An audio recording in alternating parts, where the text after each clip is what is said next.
विद्यार्थी मित्रों, हूँ यशिका पटेल आप सर्वेનું અમારી યુટ્યુબ ચેનલ દીપમ જ્ઞાન ક્રાંતિમાં હાર્દિક સ્વાગત કરું છું। મિત્રો, આ વિડીયોમાં આપણે વાણિજ્ય પત્રવ્યવહાર અને સેક્રેટરી પ્રેક્ટિસ ધોરણ 12 અંતર્ગત જે તમારો વિભાગ નંબર 1 છે, જે છે વાણિજ્ય પત્રવ્યવહાર એટલે કે કોમર્શિયલ કરસ્પોન્ડન્સ, એનું 5મું ચેપ્ટર જે છે ઈ કમ્યુનિકેશન। તો એ અંતર્ગત આપણે અગાઉના વિડીયોઝમાં જોયું હતું કે ઈમેલ એટલે શું, ઈમેલ કેવી રીતે લખી શકાય।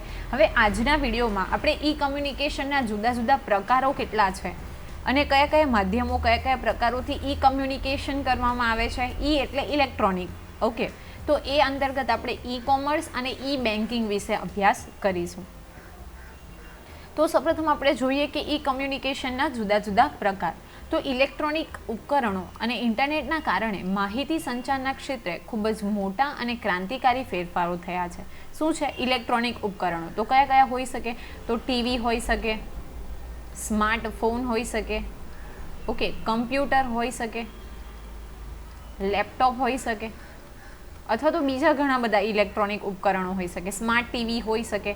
તો આ બધામાં એક વસ્તુ જરૂરી છે અને એ છે ઇન્ટરનેટ,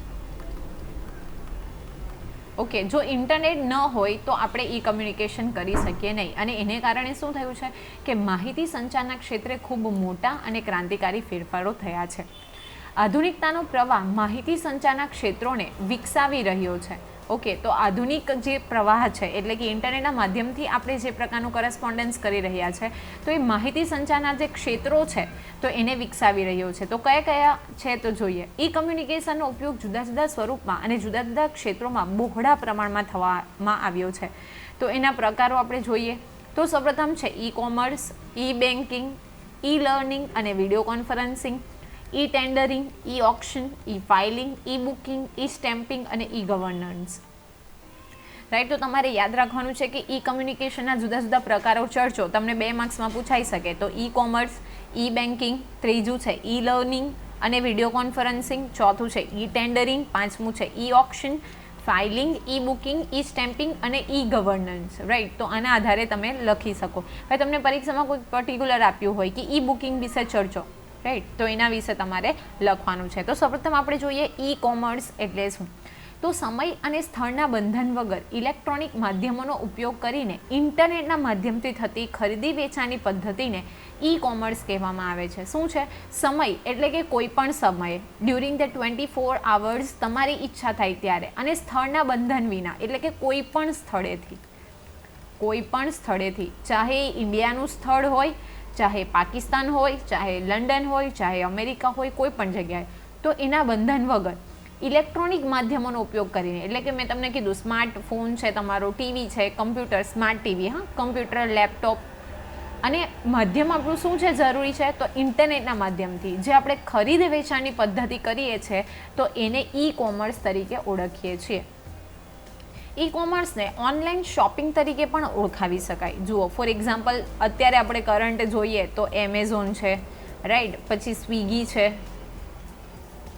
ઘણી બધી એપ્લિકેશન્સ છે જેનાથી તમે શું કરી શકો કે ઘર બેઠા કોઈ પણ સ્થળે કોઈ પણ સમયના બંધન વગર તમે ઓનલાઈન શોપિંગ ઘણી બધી છે, એમેઝોન જ નહીં, ફ્લિપકાર્ટ છે, પેટીએમ છે, સ્નેપડીલ છે, ઘણી બધી એપ્લિકેશન્સ આજે અવેલેબલ છે જેનાથી તમે ઓનલાઈન શોપિંગ કરી શકો। તમારે દુકાને જવાની પણ કોઈ જરૂરિયાત વર્તાતી નથી અને એવું જરૂરી નથી કે ચલો તમે કોઈ પ્રોડક્ટ મંગાવી છે, યુ આર નોટ સેટિસ્ફાઈડ, તો તમે રિટર્ન પણ કરી શકો અને રિટર્ન કરો તો એના પણ એ લોકો કોઈ પણ પ્રકારનો ચાર્જ જે છે એ કટ કરતા નથી।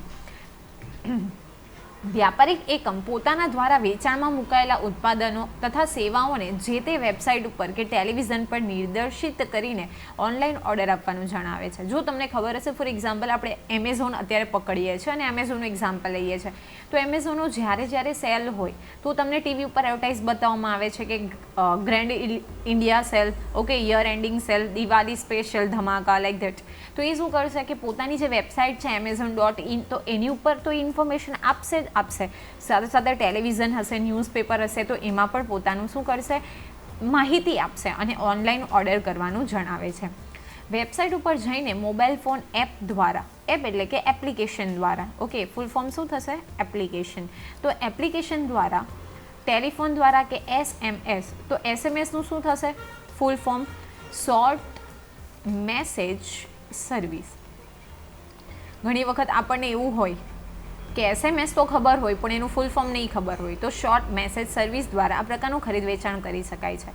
શું છે કે ક્યાં તો તમે એમેઝોન એપ્લિકેશન ડાઉનલોડ કરી હોય તો એને આધારે ખરીદી શકો, અથવા તો ટેલિફોન આધારે, અથવા તો SMS એટલે કે શોર્ટ મેસેજ સર્વિસ દ્વારા પણ તમે ખરીદ વેચાણ કરી શકો છો.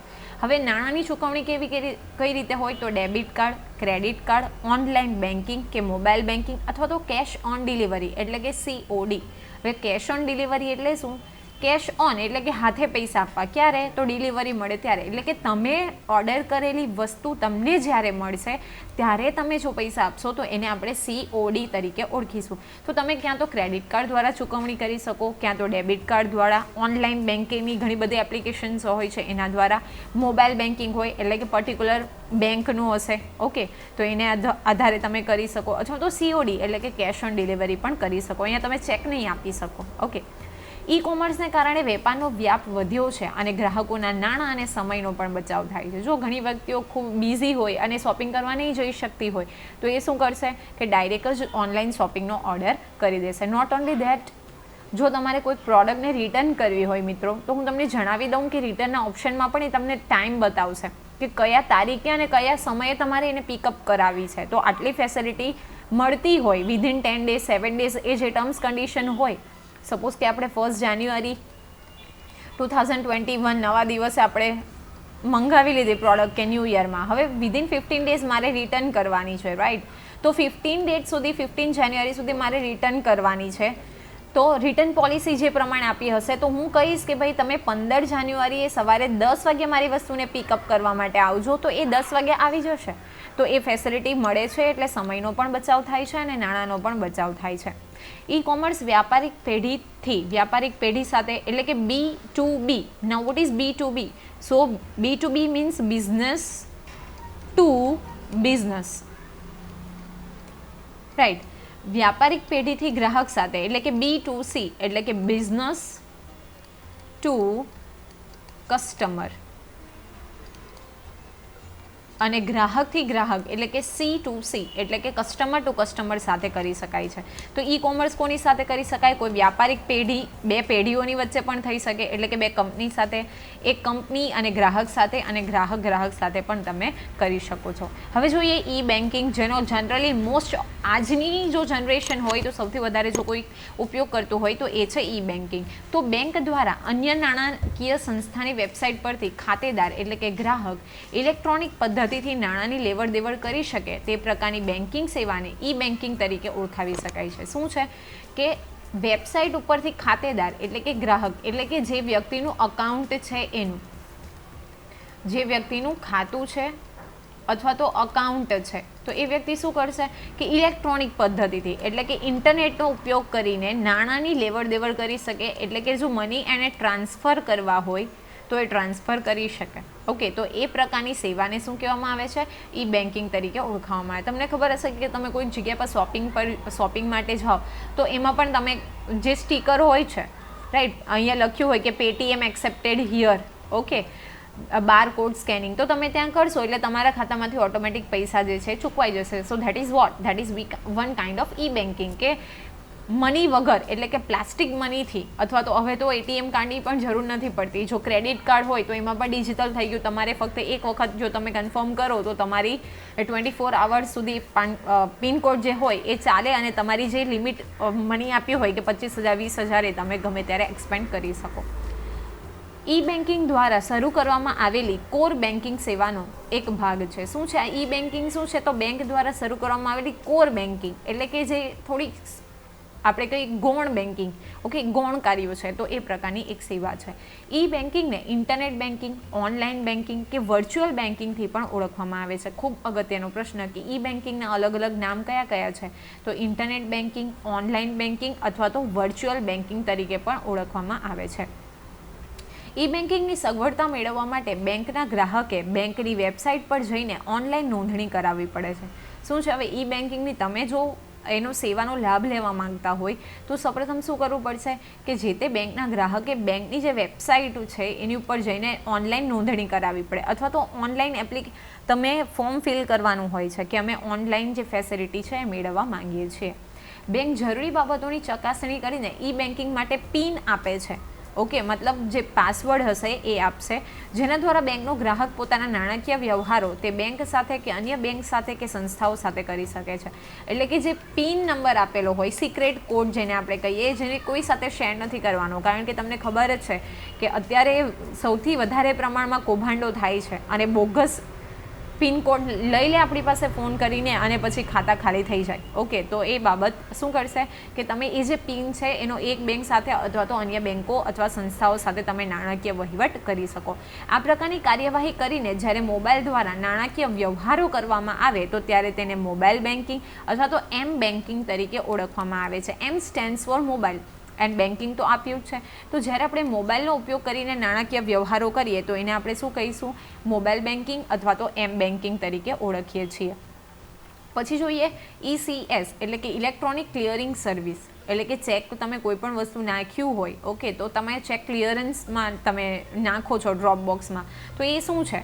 તો જુઓ, એક બેંકમાંથી બીજી બેંકમાં કે સંસ્થામાં ઇલેક્ટ્રોનિક્સ પદ્ધતિથી ખાતેદાર એટલે કે બેંકનો ગ્રાહક નાણાંની ચૂકવણી કરવાની સેવાઓ પ્રાપ્ત કરે તો તેને ઇલેક્ટ્રોનિક્સ ક્લિયરિંગ સર્વિસ તરીકે ઓળખવામાં આવે છે. શું થશે કે એક બેંકમાંથી કે સંસ્થામાંથી મતલબ સંસ્થા છે એમાંથી જે બેંકનો ગ્રાહક છે એટલે કે જેનું ખાતું છે, તો એ જે નાણાંની ચૂકવણી કરવાની ઇલેક્ટ્રોનિક પદ્ધતિથી જો એને ફેસિલિટી મળે તો એને ઇલેક્ટ્રોનિક ક્લિયરિંગ સર્વિસ તરીકે ઓળખવામાં આવે છે.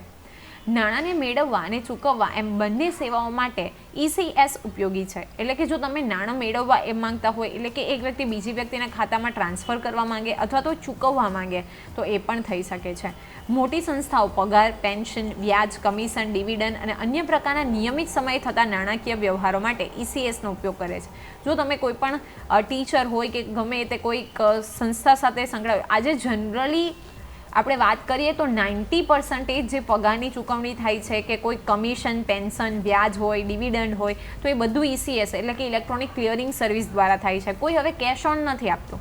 એટલે હા, ઘણી જગ્યાએ હોય છે કે મોટી મોટી દુકાનો હોય તેમાં તમને મતલબ પર ડે તમને વેજીસ ચૂકવવામાં આવે છે, પરંતુ 90% કેસમાં હવે ECS એટલે કે ઇલેક્ટ્રોનિક ક્લિયરિંગ સર્વિસનો ઉપયોગ થાય છે. બેંકના વ્યક્તિગત ગ્રાહકો વીમાનું premium, telephone bill, light bill, માસિક હપ્તા જેવા નિયમિત સમયે થતા નાણાકીય વ્યવહારો માટે ECSનો ઉપયોગ કરે છે.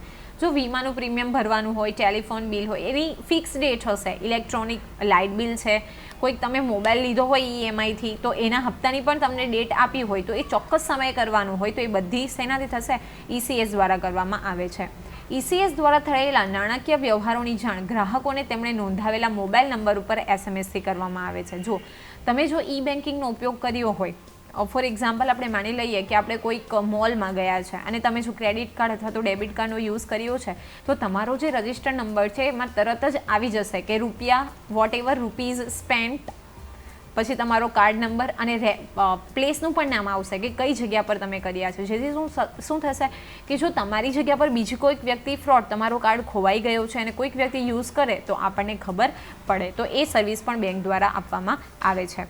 પછી છે RTGS એટલે કે રિયલ ટાઈમ ગ્રોસ સેટલમેન્ટ.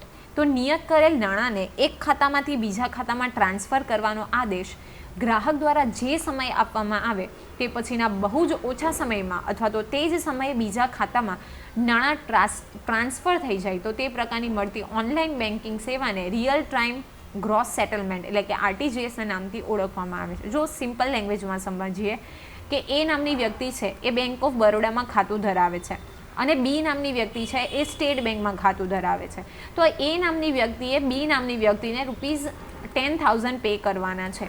તો એ શું કરશે કે બેંકમાં જશે અથવા તો ઓનલાઈનથી પણ હવે બધું થઈ જાય છે. તો બેંકમાં જઈને કહેશે કે ભાઈ મારે આ બી નામની વ્યક્તિને મની ટ્રાન્સફર કરવા છે, તો એ જ સમયે અથવા તો within a short period of time A વ્યક્તિ બી વ્યક્તિના ખાતામાં એ પૈસા ટ્રાન્સફર કરી શકે. તો એ જે સેવા આપવામાં આવે છે એને રિયલ ટાઈમ ગ્રોસ સેટલમેન્ટ તરીકે ઓળખવામાં આવે છે. RTGS દ્વારા થયેલા નાણાકીય વ્યવહારોની જાણ ગ્રાહકોને તેમણે નોંધાવેલા મોબાઈલ નંબર અથવા તો પર SMS દ્વારા કરવામાં આવે. જો આગળ પણ આપણે જોયું કે ECS એટલે ઇલેક્ટ્રોનિક ક્લિયરિંગ સર્વિસ હોય કે રિયલ ટાઈમ ગ્રોસ સેટલમેન્ટ હોય તો એની આપણને જાણ શેના દ્વારા કરવામાં આવે છે? SMS. તો આ SMSના આપણી પાસે મંથલી આઈ ગેસ ₹12 લે છે અથવા તો વોટ એવર સર્વિસ ચાર્જ જે બેંકે ડિસાઇડ કર્યો હોય એ આપણી પાસે લે છે. RTGSની સેવા મેળવવા માટે જે તે બેંકના ચાર્જ પ્રમાણે દર ચૂકવવો પડે છે. હવે બેંક ચાર્જ લે જ્યારે તમે એક બેંકમાંથી બીજી કોઈક બેંકમાં ખાતું ધરાવનાર વ્યક્તિને જો પૈસા શિફ્ટ કરો તો. અને આરટીજીએસ માટે નીચે મુજબની માહિતી ઓનલાઈન ફોર્મમાં આપવી પડે. તો કેટલા રૂપિયા ટ્રાન્સફર કરવાના છે? તો એ ગ્રાહકના ખાતામાં નાણાં ટ્રાન્સફર કરવાના છે તેની બેંકનું નામ. મેં તમને કીધું કે એ નામની વ્યક્તિ ટ્રાન્સફર કરવા માંગે છે બી નામની વ્યક્તિને, તો એની કઈ છે? તો SBI છે. તો એ હું અહીંયા જ લખી દઉં. કેટલા રૂપિયા ટ્રાન્સફર કરવાના છે? તો ₹20,000. વ્યક્તિ બીને ટ્રાન્સફર કરવાના છે તો એની બેંકનું નામ તો આપણે લખી દઉં સ્ટેટ બેંક ઓફ ઇન્ડિયા. જે ગ્રાહકના ખાતામાં ટ્રાન્સફર કરવાના છે તેનો બેંકનો ખાતા નંબર, એટલે કે આ બી નામના વ્યક્તિનો બેંક અકાઉન્ટ નંબર, અને જે ગ્રાહકના ખાતામાં નાણાં ટ્રાન્સફર કરવાના છે તેનો IFSC નંબર. હવે જો SBI છે તો અહીંયા આવું લખ્યું હોય SBI MV ફોર એક્ઝામ્પલ હું આપું છું. ઓકે, તો અહીં જે તમારી પ્લેસ હશે તો એનું નામ લખ્યું હશે તો એનો IFSC કોડ, જેને આધારે શું થશે કે જે બેંકની બ્રાન્ચ છે એકબીજી સાથે જોડાયેલી હોય તો એને શું કહેવાય? IFSC કોડ કહી શકાય. તો આ વસ્તુ તમે આપશો એટલે તમારી જે સેવાઓ આપવામાં આવે એને રિયલ ટાઈમ ગ્રોસ સેટલમેન્ટ તરીકે ઓળખવામાં આવે છે. આશા રાખું છું કે ઈ-કોમર્સ અને ઈ-બેન્કિંગમાં તમને સમજ પડી ગઈ હશે, અને આવતા વિડીયોમાં આપણે બીજા પ્રકાર છે તો એ વિશેની વિસ્તૃત ચર્ચા કરીશું. Thank you for watching the video. Have a nice day.